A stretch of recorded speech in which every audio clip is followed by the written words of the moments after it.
I'm Rafael Jesus Gonzalez, the first poet laureate of Berkeley, and an old friend of Malcolm's. We got to be close in 2005 and we collaborated on the book Corazón de la Muerte, published by Heyday and the Oakland Museum of California on the Days of the Dead community celebration, which has become one of the big events of the museum. It was wonderful working with Malcolm because of his sense of humor, with his knowledge, and his very, very acute awareness of language and how language works. And I had worked with publishers before and editors before, but never with such a close friend and such an acute critic of what is beautiful, of what works in language. And anything I can say here will be merely a repetition of everything that's been said about Malcolm. All I can say is that we loved each other and we worked on many projects together through the years. And well, like everyone one loves, it becomes a part of oneself. Hi, my name is David Scortino. I was Malcolm Margolin's primary caregiver throughout the world and mostly at Piedmont Gardens. I worked with him for about 2 years, and I would say my favorite story with him was when we went to Tom Steyer's house, and I was very blessed to be able to carry him up in my arms 3 flights of stairs to get him to the party, and somebody rushed up with the wheelchair and we had a lovely time. And 0 to 2 beers later, I got to carry him back down those same stairs with many lovely people in the audience with a wonderful San Francisco cliffside view. It was the most precarious and beautiful time I've ever had in my life, and especially with Malcolm. My name is Margit Roos Collins. I was lucky enough to be a Heyday author. Malcolm published my book, The Flavors of Home, A Guide to Edible Wild Plants of the San Francisco Bay Area. And the story that I want to tell is short, but it was he gave me one of the great gifts of my life, which was that, I mean, he presented as this ebullient lover of beauty that we all know, and I described him in my book as a coyote in a rabbi disguise, and I feel like he was all of those wonderfully interesting strands of a person, as well as a wildly devoted parent who adored talking about his kids.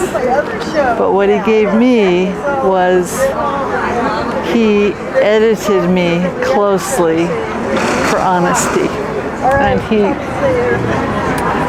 he would sit and work with me until the sentences said what I actually meant and not just something that was easier, more formulaic. He had an unerring sense of when the thing I was writing about was true, and then went a little formulaic, and he would just make me work back to the real thing that was worth the effort to put on paper and maybe worth somebody's time to read. And I never got over it. I miss him. I'm Beth Pratt. I have the absolute gift of Malcolm's friendship for almost 30 years. I met him because he served on the Yosemite Association board, and in 1999 I joined as their vice president, and talk about a lot of deep hanging out. He changed my life in so many ways and continued to be an instigator and a troublemaker in my life, but always inspired me to do big things. But the story I want to tell, because it's so Malcolm, is we were having one of our board retreats at Ostrander Ski Hut in the summer. And we were, you could go hiking during the day, but at night you'd have dinners. And the second night, Malcolm and Sadie and his wife were not showing up. We didn't know what was wrong, right? And we waited and waited, but figuring he was experienced, that they were probably okay. But it got to be dark. We were starting to get worried about him. And all of a sudden they came in, a few hours late for dinner. They all looked like they got dirt on their face. They looked haggard. They got dirt all over them. And what it turned out to be is they saw a fire and they thought they had to put it out. So they took their raincoats and were trying to bring water from the lake to the fire. They're doing everything they can to try to get this fire out.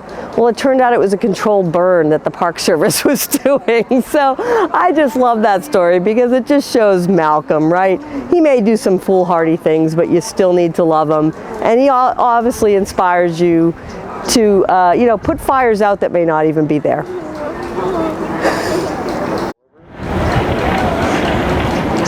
Hello, I'm Charlie Halpern. I first was with Malcolm Margolin when we were both undergraduates at Harvard College in the late 1950s. I got there a year ahead of him. We didn't meet each other actually, and we never had a chance to share the positive feelings we had about Harvard in the last 6 months or so, when Harvard took such a noble role in turning down the pressures from the Trump administration. When Trump was trying to get Harvard to back down on academic freedom, Harvard stood up well, and Malcolm was gone by then, but if Malcolm had been alive, we would have gotten together and had a beer together to toast our alma mater. But we didn't know each other then. We met when I moved to Berkeley at the turn of the current century. And Malcolm was a well-established Berkeley figure. I just came out here to retire and be with children and grandchildren and do some teaching at the Berkeley Law School. A number of people suggested I ought to meet Malcolm because I had been doing environmental law in Washington prior to that time, and because I also had a real feeling for canoes and waterways and hiking in beautiful mountains. So there was a lot of overlap between Malcolm and me. The point is that Malcolm and I fell together, and we started taking hikes together in the Berkeley Hills. And I was amazed, first of all, by the fact that he had actually, when he had moved out here from the East, he had actually gone to work on building the Tilden Park. One of the things that was remarkable about Malcolm was not just that he had the skills of a woodsman, but he's somebody who had actually helped to build the park. The beautiful paths and trails and bridges were things that he had worked on. And in addition to that, Malcolm knew what the plants were, knew their names, and he knew what their medicinal purposes were. He had, by that time, this was in the early years of this century, he was, and he had really understood what this place was in terms of its scientific and biological significance, but also knew how important it had been to the culture of the native peoples who occupied this land before the invasion of white people. So that was a unique perspective for me, and for somebody who was trying to reorient from the world view of New York and Washington, D.C., it was a great opportunity for me to have that exposure to someone who had really integrated the indigenous perspective and their understanding of what this beautiful place we were occupying was about. So in terms of finding somebody who really could help me make the transition from one coast to the other, Malcolm Margolin could not have been a better guide and friend. And I grew to know him well and to love the work he'd done and the leadership he had exercised. And I'm very happy to be able to say these few words in gratitude for what his friendship meant to me. Thank you. This is a picture that I took with Malcolm probably about 6 months ago. As you can see, he was deep into his illness at that time, but we would meet for lunch. Here we are on the Berkeley campus on an outdoor cafe, and his mind was as sharp as ever. Hard to understand, but we had some wonderful and very warm conversations. The warmth of the relationship, in a way, came out even more when we were together and he was in this condition. He was more accessible. It's a great gift. Hi, I'm Roberta Llewellyn. In 1985 or maybe it was a little later, 86, I worked with Malcolm Margolin with Vic Bedoyan, a programmer journalist for KPFA, on an oral history of Pomo Indians, which was in Lake Mendocino and Sonoma County. Malcolm was our advisor, and he was wonderful to work with. I remember sitting around a table with him and Vera Fredericks, who was one of the early people he consulted over starting Heyday, not Heyday, but News from Native California. So those conversations were very fun and exciting, and Malcolm was a big inspiration, and his knowledge of the Bay Area, especially our involvement with Pomo people, was very extraordinary. It changed my life. Malcolm changed my life. I have a much deeper sense of humanity because of him. And he included me in publishing an article about a shaman who lived in who we met in the 80s, Bernice Torres, who was the daughter of Essie Parrish, the famous sucking doctor shaman. And we worked with Bernice, this daughter, who also was a shaman, and really amazing woman who could sing songs that her mother had taught her, and once blew us across the room with a song about saving the nation. A powerful woman. And the article that got published in News from Native California was about her working with, when she was 6 years old, she had some dreams, Bernice did, about something that was meaningful to her Pomo people around her, and she was identified as potentially a shaman. And so they tested her by putting a cricket down her throat to make the ridges in her throat that would affect how her vocal tone. And sure enough, that was how that happened. And I published that piece because we'd interviewed her and heard that story, and it was too extraordinary not to tell that story. A lot of encoding with Native people, and that was a particular example of that. Malcolm and I became friends, good friends, over the years. I would go visit him, of course, at Heyday on University Avenue. Such a loving, amazing, vibrant soul. The last time I worked with him,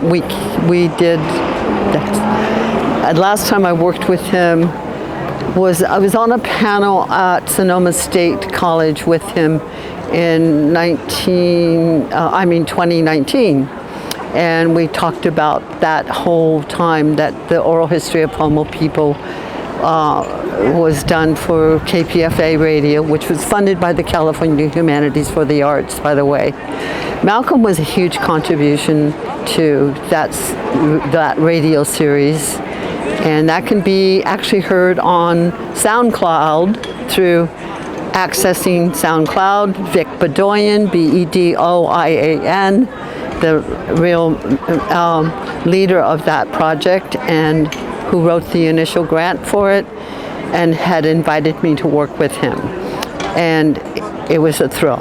And it was a thrill to be part of something as extraordinary as working with Indian people, which opened me up to a world I really didn't know. Thank you so much. Malcolm was a treasure, a gem, and in my heart always. Hi, my name's Elizabeth Ashford, and I have known the Margolin family since I was probably 17 or 18 years old. This is the 90s, the early 90s. I dropped out of UCLA after I had been there for 3 years. I was taking a class in Marxism, and it was a lot. We had to read original sources, as one does in college, and I was struggling a lot in the class. And then my teacher died very spontaneously. It was like he had a heart attack, I think, and just keeled over. And so it was this very kind of traumatic experience, which was fine, but I just couldn't quite seem to get my act together to finish out the course. And so I left school and I came back to Northern California, where I was born, and I ended up moving in at the Margolin's house for a period of time. I don't actually even remember why I lived there, but they were really nice and they offered me a place to stay. I think because I wanted to hang out in the Bay Area and not go back to Sacramento where my parents were. And so anyway, I ended up living at their house for a little while, which was awesome. And I would say that I think one of the ways you know like what an extraordinary person Malcolm was by the incredibly high quality of the people in his family. Rena, it's just like always so kind to me. Sadie, one of my closest friends, she was there when my daughter was born. You know, Jacob, Ruben, Jake, I mean, I feel like I've just watched him in awe. And Ruben, I'll never forget the first time I saw one of his sculptures. I was just like, wow, this is a genius family. Anyway, and so I'll never forget, like I would like sit at the kitchen table at night and, you know, Rena would make food and I would hang out and eat, and she was super nice to me. And I do remember getting the chance to talk to Malcolm on several occasions just about the challenges of having writer's block, which I was suffering from in this class, right? I couldn't finish the class because I couldn't write the papers. And I'll never forget, I mean, I had lots of nice conversations with him, but I'll never forget his advice was just to tape up a lot of butcher paper, you know, like real, just put up paper and then just write all over it. Just, you know, write and just write whatever. Just keep writing. And then that's how you're going to break through all of your writer's block. And so I thought that was great advice. I did it. It's something I've actually used. I'm a professional writer. I've written for my whole career. And definitely just like taking that voice out of, you know, critique, just writing is fantastic. And so I just send my love to the family. Thank you. My name is Jim Quay. I met Malcolm in 1982 when I was a humanities producer for California Public Radio. I was doing a story on California Native Americans, and everyone, of course, said, "You've got to talk to Malcolm Margolin," which I did. He gave me great information, but when the interview was over, he invited me back to his home to have lunch with he and his family. And I've done dozens and dozens of interviews. No one ever invited me to their home for lunch. So I never forgot that. Years later, I became the executive director of the California Council for the Humanities. And we started funding and doing work with Heyday Books, starting in '92 with a Columbus Quincentenary. And Heyday published 3 different anthologies, Highway 99, Gold Rush, and California Uncovered, which became the real armature of major statewide projects that we did. But I'd like to really remember the lunches. I had monthly lunches with Malcolm for about 25 years. And he once called it verbal badminton that we played. So one time I served the following question: what would a healthy culture look like? And Malcolm wrote back a reply which I'd like to read, because I think it indicates the things he valued so much. Dear Jim, as I mentioned, I've been mulling over your wonderful question, what would a healthy culture look like? Here are a few things I came up with. My suspicion is that these specifics probably are circling around a few core values, but I'm not sure what they are. Love of place, perhaps? So the first, sustainable relationship to the environment. In other words, the present generation isn't strip mining soil, water, forest, minerals, etc., and leaving the future impoverished and the world around them degraded. Next, few outcasts. A healthy culture would have relatively few outcasts, like prisoners, homeless, unemployed, crazy, etc. Next, either relative egalitarianism, or if there is a hierarchical structure, a widespread acceptance of it and one's role in it. In other words, if there is an unequal distribution of wealth or power, those without the goodies accept their role and feel protected or rewarded in some other way for their lack. Good health. People are strong, active, zesty. Widespread sexual satisfaction, or at least lack of ongoing sexual frustration. Good wine, or its cultural equivalent. Easily available and well used. Capacity for change if external circumstances demand it. Moderation or controls on power. Widespread engagement in the arts. Care and education of children. Lots of laughter. Relative sense of security, social and material. The essentials, food, shelter, readily available. Love of place. Common language. Low rate of internal violence. Mechanisms for release. Low crime rate. Minimal resentment toward what is called work. And if there was anyone who had minimal resentment, in fact, I'm not sure he ever called anything he did in his life work.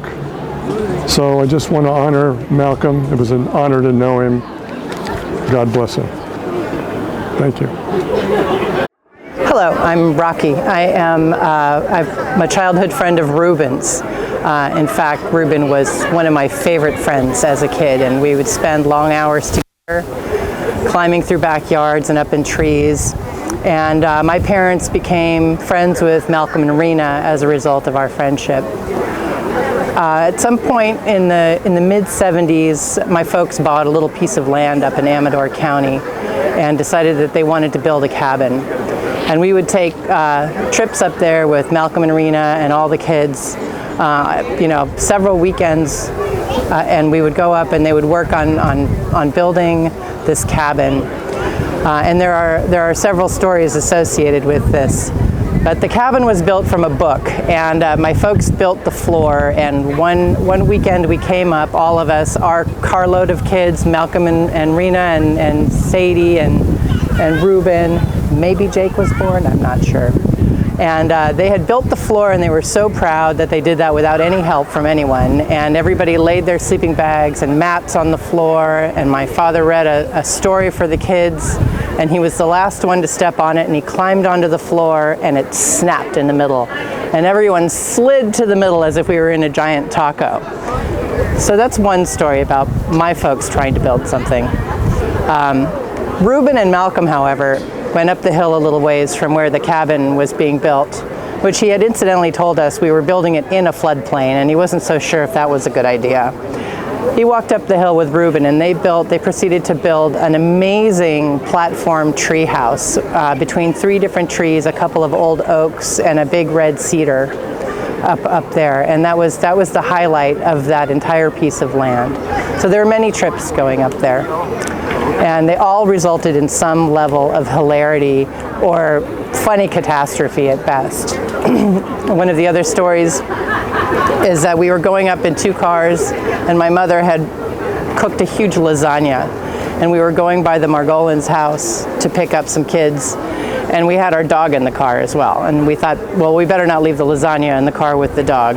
So we put it on the roof of the car and went inside to go get the kids, and when we came back out, a neighborhood dog was standing on top of the car eating the lasagna while our dog was outraged inside of the car. So when I think of Malcolm, and whenever I would see him, there was some kind of a hilarious story, and it's intimidating to tell a story about such a hilarious storyteller. But even spending time with him, there was always a level of unexpected, adventurous silliness that would probably happen on any occasion. And I'll miss him, and I'll work hard to make sure that kind of thing continues happening. Although perhaps with better construction and everything. It turned out that the cabin was built not only in a floodplain, but on the neighbor's property. So I think the only thing left standing now is that tree house. I'll miss you.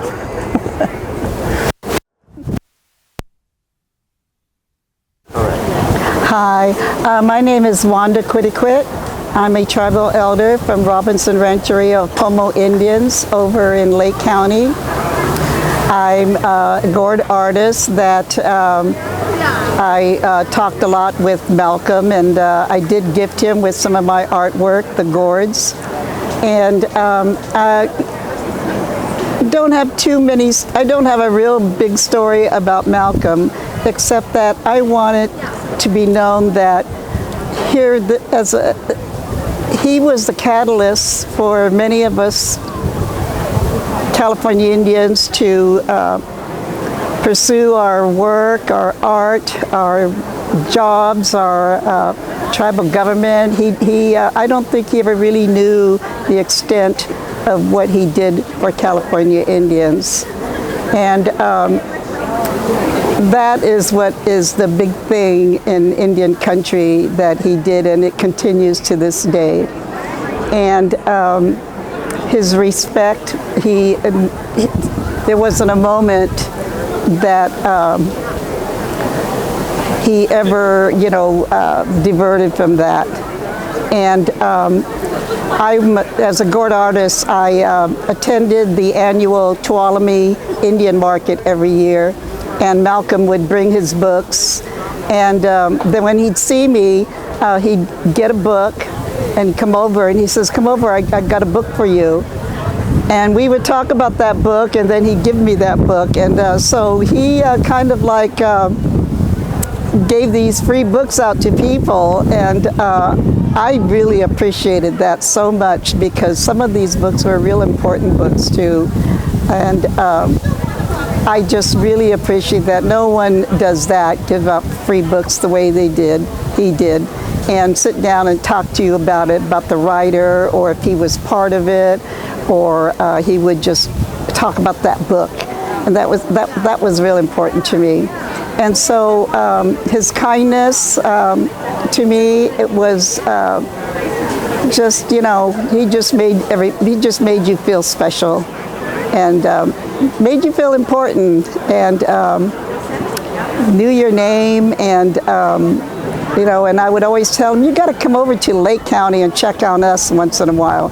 Nobody comes to Lake County. And he would laugh. He says, I'll get there someday. And he's probably passed through there many times, but many an Indian from Lake County went to him. So we did get our stories in. And so I just want to say that his importance, and we will go on, because he, like as I said earlier, he was like a catalyst for us. Otherwise, we wouldn't have pursued many of the things we are pursuing today. And we're still here, and a lot has to do with his documentation of our lives and our culture, our stories, you know, that is so important, and naming the people, and being interested in the people, and it's just so good to go back 50 years of those news of California Native News magazines and read an old story, because I knew that person who may now be passed, and they're still important stories to us. So that's all I had to say about it, and I wish his family well, and glad that I was able to make this celebration of his life. Thank you. Well, my name is Kathy Kramer, and I coordinate the Bringing Back the Natives Garden Tour. I met Malcolm in the late 1980s when I first moved up here, and I was going to environmental education fairs, and he was too. We'd meet at the Bear Fair, and he'd be selling his books and giving talks. And he was, of course, just a mesmerizing and hypnotic speaker. And I heard him speak many times and would just close my eyes and listen to his stories about what the Bay Area was like prior to the arrival of Europeans. And I thought, I want to do something with my own yard. I want to make up with my own yard for what I've cost ecologically with my house and my driveway and the library and the grocery store and the roads I use. So I started trying to plant with native plants to try to restore the ecology of my own backyard. But it was so hard, you know, I had a lot of bad plants and dead plants and bad design. It was really tough. Eventually, I continued my work as an environmental educator, and I started holding conferences, and I would have Malcolm come and speak at the conferences that I held. And eventually I formed the Bringing Back the Natives Garden Tour to help people create native plant gardens themselves. And now, like, more than 230,000 garden visits have made in the last 20 plus years of the tour. And my inspiration came from Malcolm and those talks that he gave. He was such a great colleague. He was always so warm and friendly. I loved receiving personal notes from him that always started, "Dear friend." And I'm just so grateful to have met him. He really led the way for me in my career and what I've been able to accomplish, and I'm very grateful. Thank you. My name is Carrie Livingston. I live in Inverness, West Marin. And Malcolm has always been so supportive of me and my husband Dewey. Dewey's been researching the history of West Marin for many years, and we came to Malcolm to see if Heyday would like to publish his book, but it turns out that Dewey's book was fine to be published by himself, but with great support from Malcolm. I also read aloud on our local radio station, KWMR 90.5, on your FM dial. I read every Thursday from 10 to 11. Malcolm gave me blanket permission to read any Heyday book. So I have read aloud many, many Heyday books to whomever was listening. This experience has been so wonderful for me, introducing me to all sorts of authors, all sorts of ideas and experiences. And I find it incredibly powerful to read people's words through my voice. And I really thank Malcolm for giving me this experience that I will continue all my days to remember how important Malcolm's gift to the world, to me, to everyone has been and will continue to be. So, thank you, Malcolm. I'm Vic Bedoyan. I met Malcolm in about 1983 or 1984. I had gotten a California Arts Council grant to do oral histories of the Pomo Indians of Mendocino County. And in order to do that project, I needed 3 scholars to be on board my project. Malcolm was an obvious choice. I didn't know Malcolm personally at that time, but I had read his books and was enthralled by the work he had been doing. And I had a great respect for him, even though I hadn't met him yet. So when I got the project, we got in touch. We went and had coffee somewhere in downtown Berkeley. And it was love and friendship at first sight. We both really liked each other. We really liked what each of us was doing. And that was the start of a long and beautiful, beautiful friendship. Malcolm opened up so many doors and so many windows for me. The world of native Californians and the world of California nature and California in general. And he also taught me how to think about things and how to look at things in a different way. He was one of the most unusual and one of the most creative people, I think, ever on the face of the earth. That's how I feel about Malcolm. He was not just a great storyteller, but he had the feelings behind the stories that he was telling. They were told with great authenticity. And I think everybody really appreciated that about Malcolm. We could just sit for hours having him tell stories, whatever they were, and be absolutely fascinated. Through the years, I got to work with Malcolm further on the Pomo project and basically just being friends. And so I'll miss him. He'll always be in my heart, and he'll be in the hearts of probably all Californians because of the life that he lived and who he was. So thank you, Malcolm. Thank you for being here. My name's Craig Strang. I've known Malcolm since about October of 1979, when I was in the first quarter of my freshman year of college at UC Santa Cruz. And I was taking a course at UCSC called The Natural History of Año Nuevo State Reserve.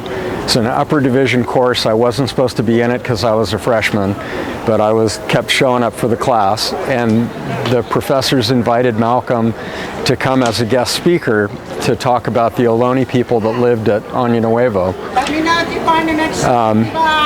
And I came to class that day, and this guy was there, weird-looking, funny-looking guy. I couldn't imagine what he was doing in a university campus.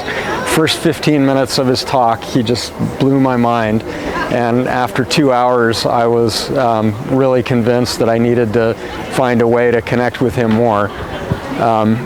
I was too shy to ask questions during the talk because I wasn't supposed to even be there. So after he finished his guest lecture presentation, I waited for everybody else to leave, and I went up to the front of the room, and he was gathering together all of his papers and books. And I said, "Excuse me, could I ask you a question?" And I asked him a question and another question and another question. And we were there for about 15 or 20 minutes. And he stopped me in the middle of my next question and said, "So you want to just stand here talking, or you want to go get a cup of coffee or something?" And I was totally amazed that this guy would be willing to sit and have a cup of coffee with an 18-year-old freshman. And we walked over to a coffee house, and we sat there for an hour and a half or 2 hours talking more, and just really had this huge impact on me. I wrote him a letter afterwards. He wrote me a letter back. And then the next fall, he came back to the same class again and gave a guest lecture again, and I showed up to hear him again.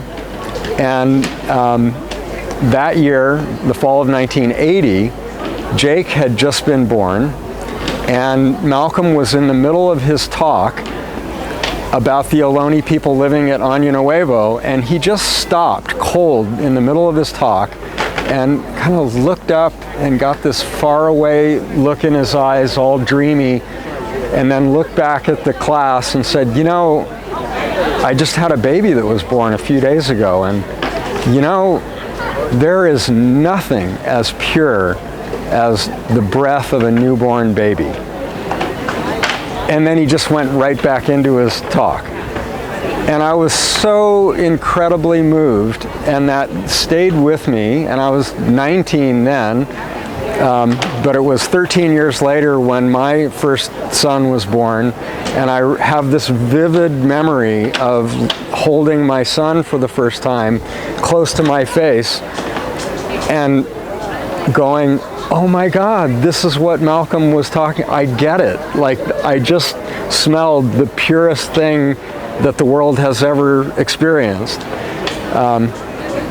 And so those two things, Malcolm having coffee with me and talking about his newborn baby, are among the things that have stayed with me the most from my 45 years of knowing him. And it wasn't learning about the Ohlone people or about natural history or about poetry or writing or literature. All those things were breathtaking and important for me.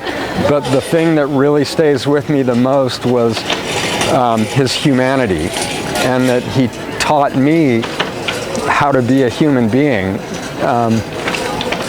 and really to connect with things that are important in the world and to maintain this amazing generosity of spirit that stayed with him right up until the minute that he died. My name is Diane Pozlowski. I met Malcolm probably close to 45 years ago at the first BEAR Fair, which stood for Bay Area Environmental Education Resource Fair, and was just drawn to Malcolm's spirit. We both loved the natural world. I had been spending I was just out of college and had spent my summers doing conservation work and building trails in Alaska and Colorado and California state parks.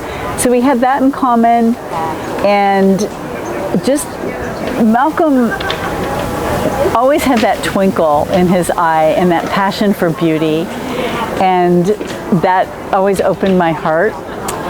Fast forward, in '84, I became the executive director of a nonprofit called Environmental Companions that does outdoor adventure, environmental education, and leadership development, primarily for people with disabilities and youth from under-resourced backgrounds.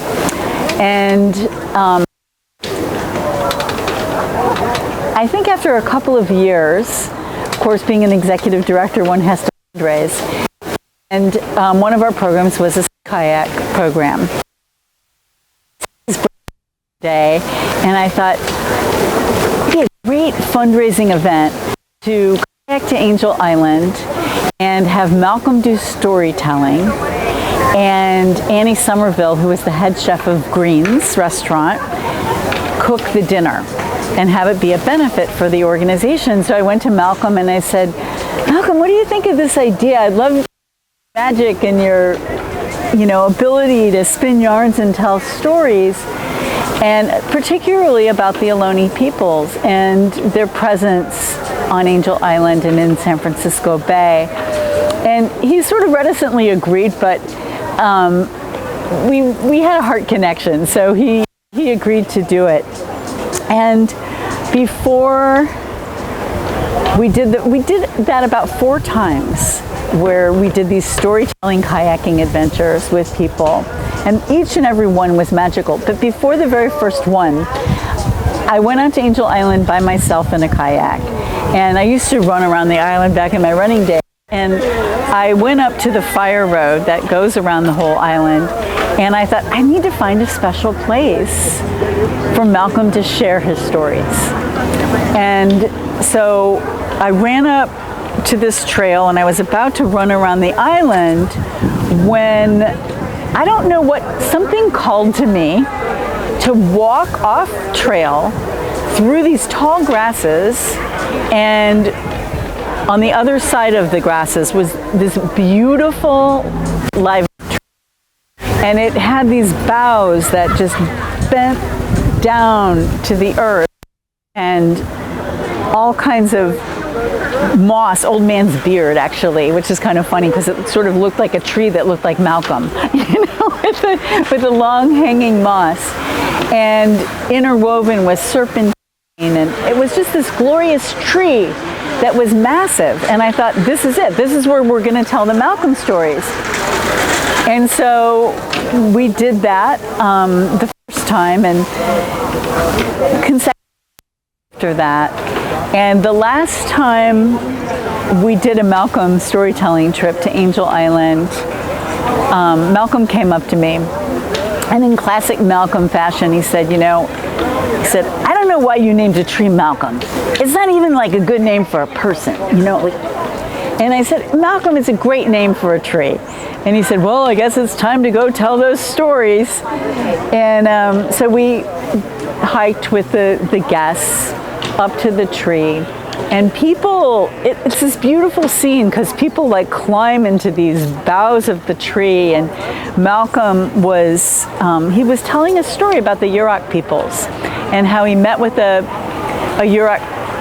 chief of the Yuroks. And the chief of the Yuroks, he's telling this story that came up to him and said, I know what you're thinking. They were at a newly built longhouse.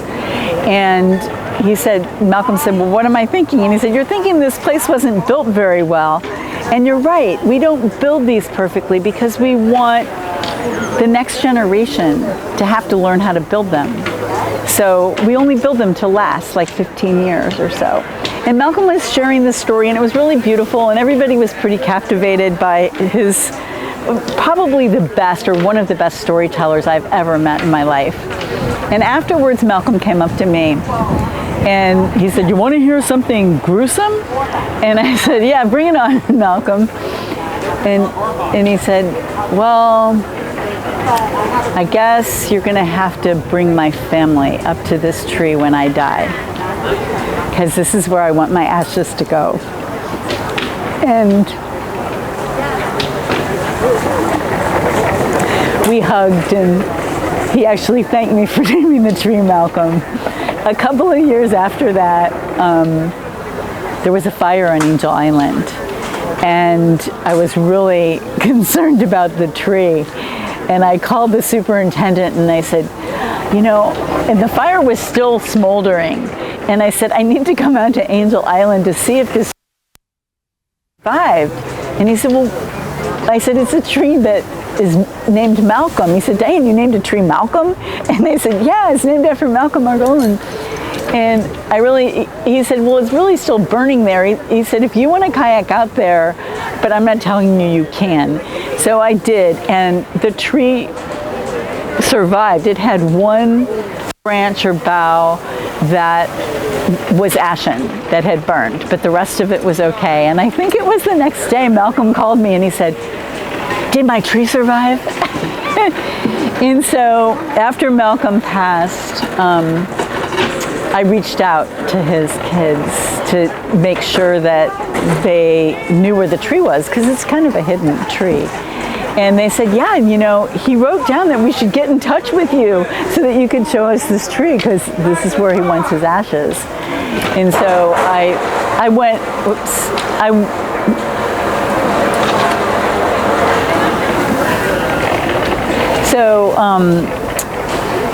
about a month ago, myself and my partner, David Loeb, went with his daughter and son and grandson out to the tree. And we had a magical day. And they have since gone back, and Malcolm is now with his Malcolm tree. And the other piece of this is I went with my partner, David Loeb, and David founded Bay Nature magazine with Malcolm. So another part of me is connected through my partner and this beautiful publication that they co-created. And so I've always loved and adored Malcolm. And I forgot to say, when we were all at the tree, there was this old man's beard, moss hanging down, and we all picked some and we all gave ourselves Malcolm beards and took some photos. It was pretty cute. But I think the way in which I most resonated with Malcolm was his passion for humanity, for nature, and for beauty. And those are sort of pillars of my life, and I just always had this heartfelt connection with Malcolm. And he'll be dearly missed, but live in our hearts. And every time I go to Angel Island, I will visit Malcolm and his tree.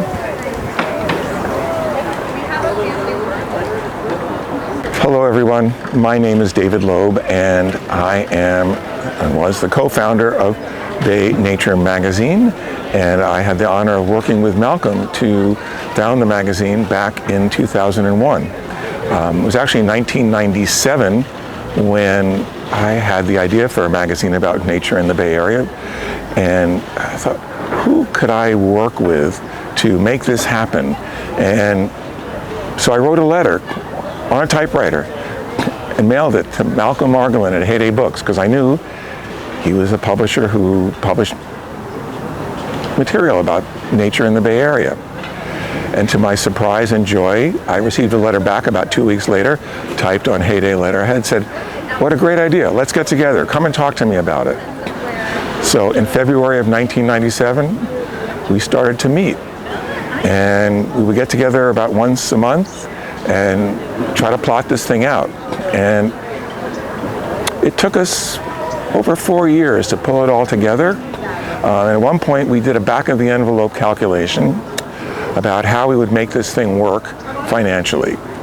And it came out to a deficit of about $50,000 a year. And I said, "Oh, I guess that means we can't do it." And Malcolm said, "Oh, $50,000 a year, that's nothing, we can do it."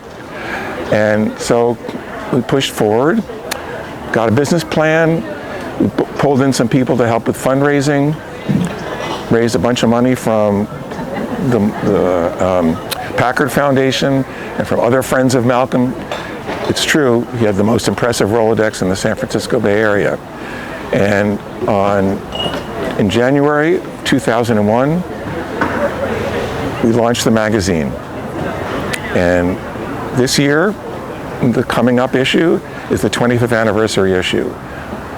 And every year when we would get together, I would say to Malcolm, "Did you ever think it would go this far?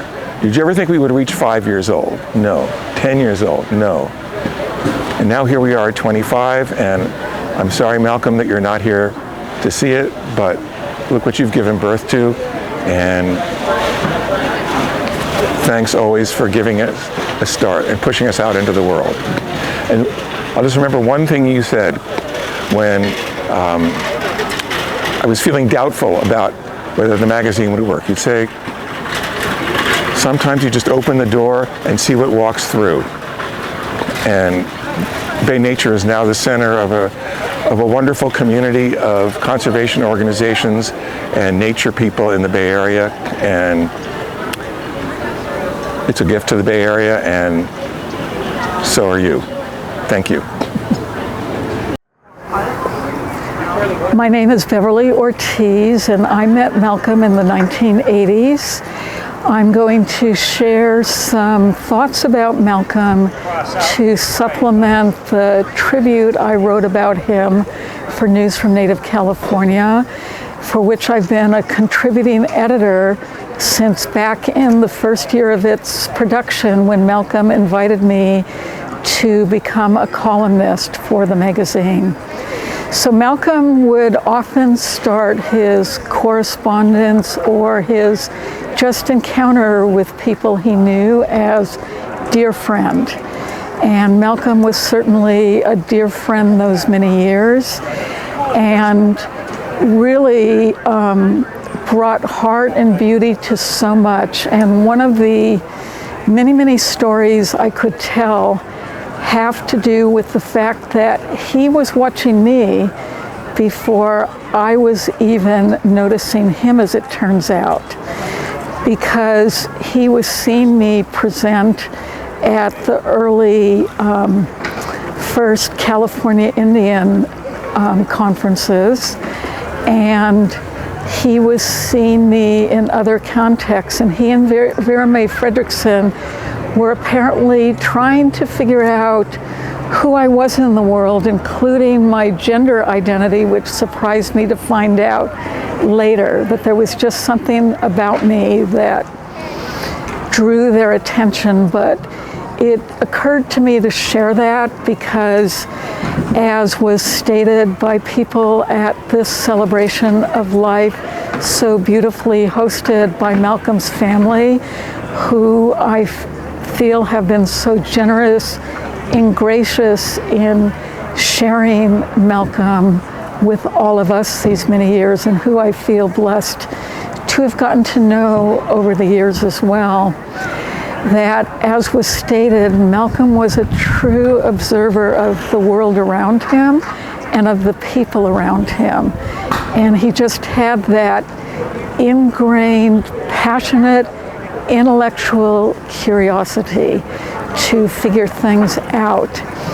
And because of that, he gave me my first ongoing opportunity to publish, following his noticing me when he invited me to be this columnist for news. But more to the point of what I wanted to share is it's been my blessing and honor to also be able to witness Malcolm nurturing and embracing so many other prospective authors, and especially elders and culture bearers, and giving them an opportunity to voice the beauty and the wisdom and the insights and the way of being and the culturally meaningful aspects of who they were with the broader world in ways that wouldn't have been possible for so many who were not necessarily writers, who were not necessarily people who would feel comfortable standing up in front of a crowd. But that's also the blessing I had in my life, to know from the 1970s on an older generation rooted to older ways that brought a humbleness, a quietness, a self-assuredness to who they were. And if you sat with them, if you listened, if you were respectful and embracing, were so embracing in return of you. And so I just want to offer this in the form of a visual thanks with deepest gratitude to my dear friend Malcolm, who is a dear friend to hundreds, if not thousands of others, because of the beautiful, embracing heart that he had. My name is Steve Thaman. I'm a longtime friend of Malcolm and Rena Margolin. Hello, Malcolm. I hope you can hear me. Hello, Rena. Hello, Jake, Sadie, and Ruben. We love you all. We loved Malcolm. We're sorry we couldn't be there at his memorial, but I know that Rocky was there and gave our love to you all. Told the funny story about us building a cabin on the wrong piece of land, and mainly my mistakes in all that area. And we've had many wonderful times together. I think Natasha and I, we would first of all like to raise a glass to Malcolm, because I know we raised many glasses together in the time we were together in Berkeley. Here's to you, Malcolm. I hope you can see us and hear us wherever you are. And our memories go so far back, but I'd like to, Rocky covered one of the early ones. We'd like to remember all of the great times when we were coming back from Europe, whether it be Moscow or Berlin, and having crab feeds with you at least once or twice every time we came back in the winter. And the crab was great because dogs couldn't jump on the top of the Volkswagen and take it away, and they wouldn't want to. So the crab dinners. And then, of course, I think Natasha and you, Rena, really got together, and Natasha helped you find your aunt in Lviv in Ukraine. We remember the pictures that you sent when you were able to finally talk to your aunt all those years. Yeah, so and visited.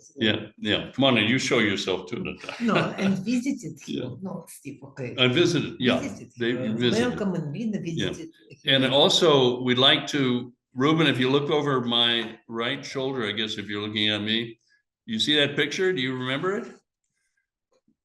We were lucky to buy one of your first very modest paintings or chalk pastels before you started making gigantic kinetic artworks that are sold all over the world, which we could never have afforded. But we love having your picture with us. It reminds me of you and of the whole family. And once again, we're glad we could see Malcolm this year earlier before he passed away. It was wonderful to see him.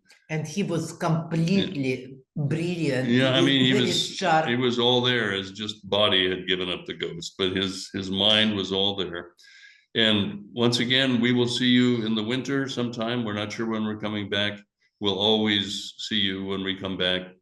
And all the best. You're a wonderful family. Malcolm was a fabulous person. I know hundreds. You should be proud of him. Yeah, hundreds of, if not thousands of people remember him. And so do we. So all the best. And once again, here's to Malcolm. Now we'll actually drink something. Okay, that's all.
Natasha and I are here in Berlin. I'm sorry we couldn't make it to the memorial, but we really wanted to say how much we love you all, and I'm going to have a drink to you. Natasha, come over here.